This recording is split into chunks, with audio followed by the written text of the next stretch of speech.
Bon, salut! Aujourd'hui encore, je suis là pour un dernier exercice concernant la chimie alpha-aminée. Tout d'abord, avant de commencer, je vous exhorte à vous abonner, c'est important. Ça me fait du bien, ça ne vous coûte rien du tout en vous abonnant à ma chaîne. Continuons, passons à l'exercice. Ça qui se présente à l'écran. Bon, c'est un exercice assez long, hein. Bon, c'est assez long, un peu long. Donc c'est ça qui se présente à l'écran. Passer le signe sur le signe. Wow. Ok. Sorry.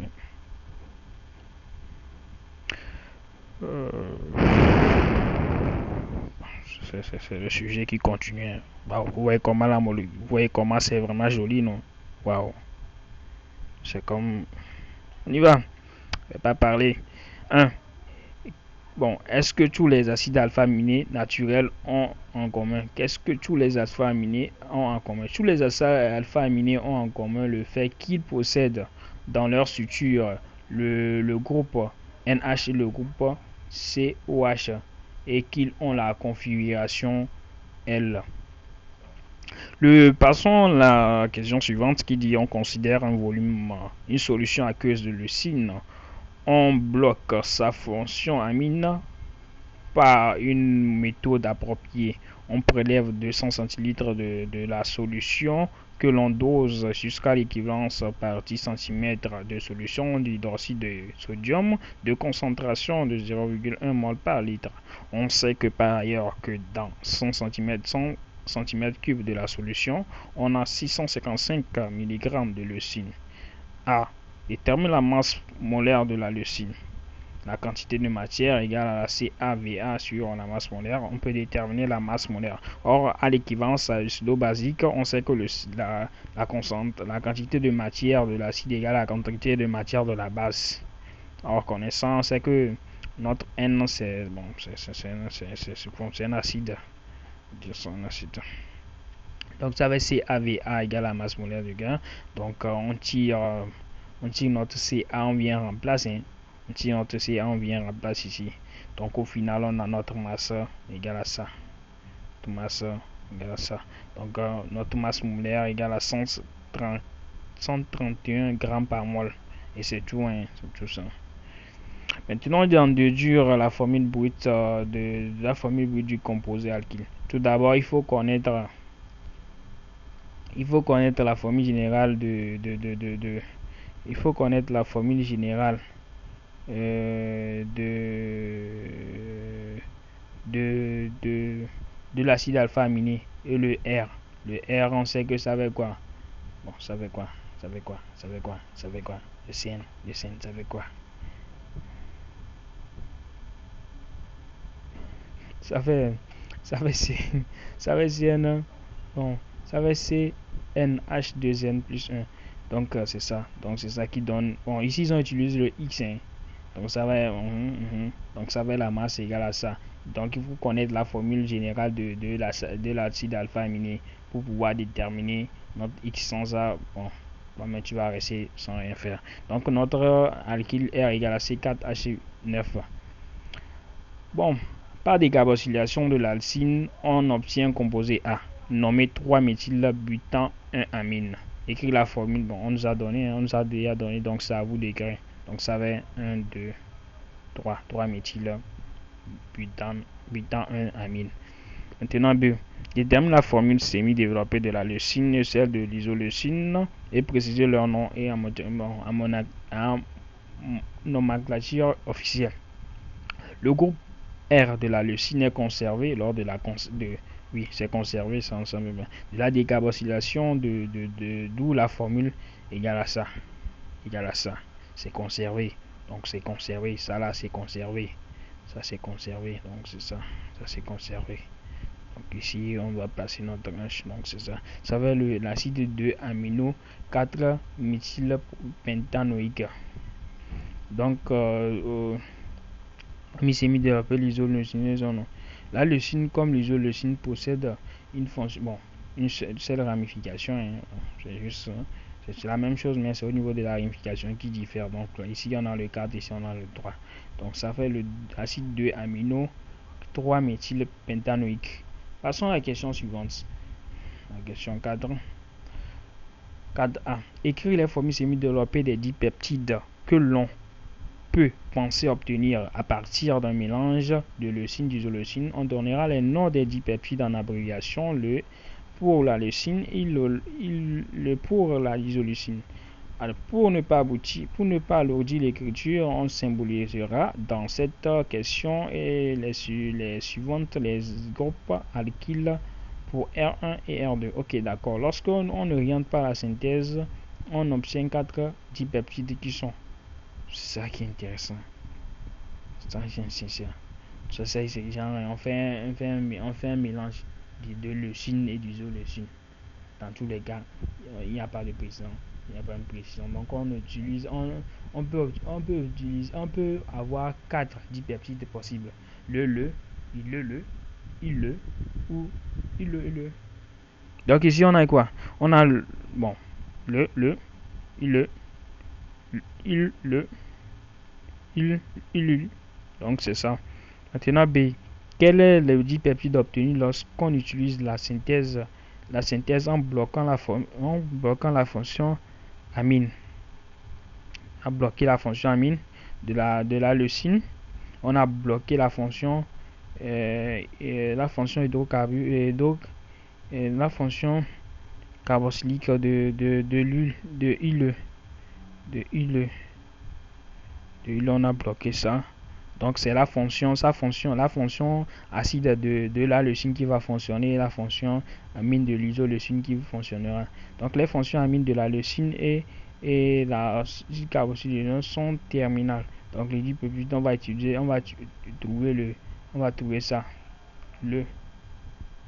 Il. Donc c'est ça. Ça on va trouver à la fin. Passons à la question suivante qui dit la fonction acide carboxylique de l'isoleucine peut être bloquée en la transformant en ester par réaction avec 2-méthylpropandéol. Écrit la formule semi-développée du composé obtenu.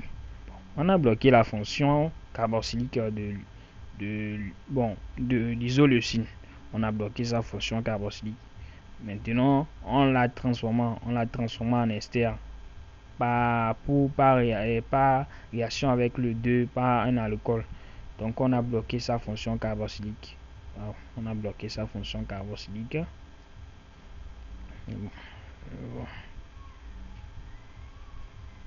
On a bloqué sa fonction carboxylique et on l'a transformé au niveau d'un. Donc c'est ça que ça donne.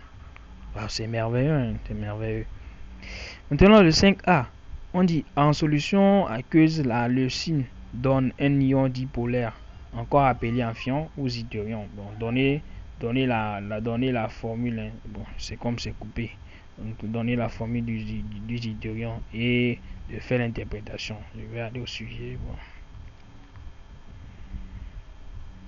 Et donner la formule de cet ion et interpréter sa formation. Interpréter sa formation. C'est ça, hein? Le zythérion. Puis là, il va voler son H. Il va venir capter ça. Il perd son H. Donc, interprétation. L'acide alpha-aminé est un complexe à la fois acide et base.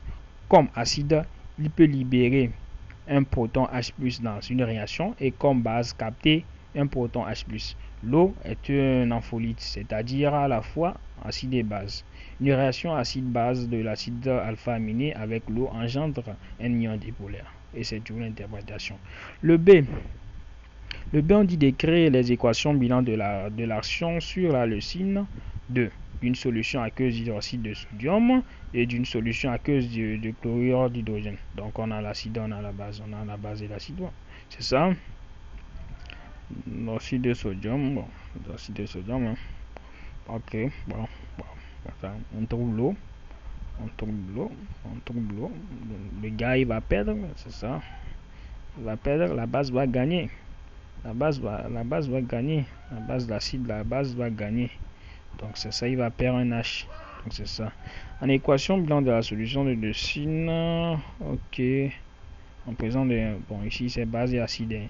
Donc c'est l'acide qui va perdre. Donc le gars là va venir capter ça. Le gars là va venir capter, donc c'est ça ici. Maintenant C, en déduire les couples acido-basiques correspondant à la leucine et la forme sous laquelle on trouve la leucine en milieu acide et en milieu basique. Ok, bon c'est ça. En milieu acide, en milieu basique, en milieu basique, en milieu acide. En milieu acide, la leucine est sous forme de cation. Sous forme de cation. La leucine est sous forme de cation. Sous forme de cation. En milieu basique, elle est sous forme d'anion. Sous forme d'anion.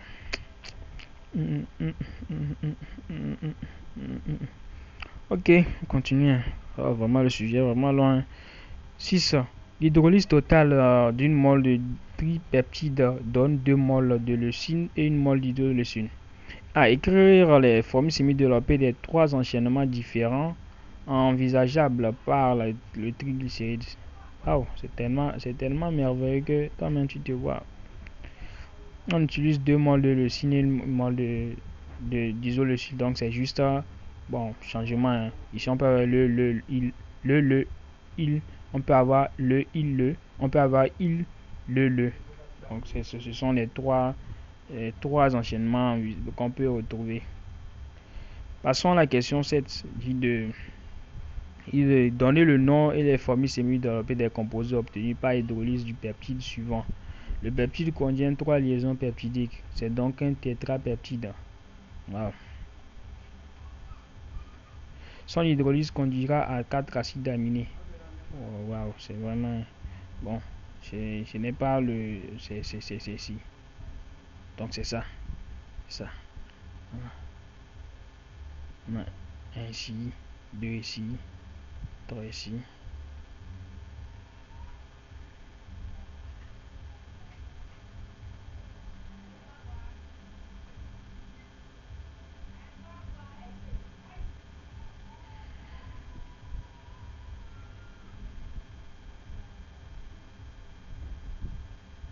Ouais, c'est ça, tripeptide. Ok, on peut avoir la leucine, on peut avoir la valine, on peut avoir la glycine, on peut avoir la lanine. Donc ce sont les noms en nomenclature officielle. Ça. Bon, c'est ça. Ça. Donc nous sommes arrivés à la fin de la vidéo. J'espère que vous avez pu capter quelque chose. Et toujours, n'oubliez pas de vous abonner. Bon, ça me fait du bien. Je vais mettre un lien dans la description de la vidéo qui vous permettra de télécharger le sujet plus le corriger qui vous permettra de réviser. Donc, on se dit à la prochaine pour une autre vidéo. Merci.